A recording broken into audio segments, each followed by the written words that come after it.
নমস্কাৰ, মোৰ অসমীয়া কবিতা হুমুনিয়া। আজিও মনত পৰে, আজিও মনত পৰে, সৌ সিদিনা খেলিছিলোঁ চোতালত, সৌ সিদিনা খেলিছিলোঁ চোতালত, বোকাত ভণ্টিক লৈ। সঁচাকৈ বৰ আমনি লাগিছিলে। ভাবিলোঁ তাই খোজকাঢ়িব পৰা হ'লেই খেলিম শান্তিৰে দুয়ো।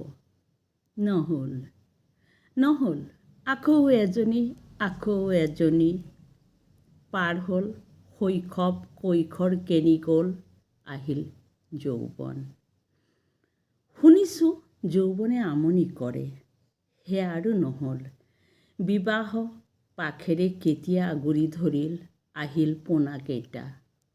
আহিল পোনাকেইটা, সিহঁতক ডাঙৰ কৰিলোঁ। ইপিনে ময়ো হ'লোঁ ডাঙৰ, বহুত ডাঙৰ, বুজা সকলোৰ বাবে। নমস্কাৰ।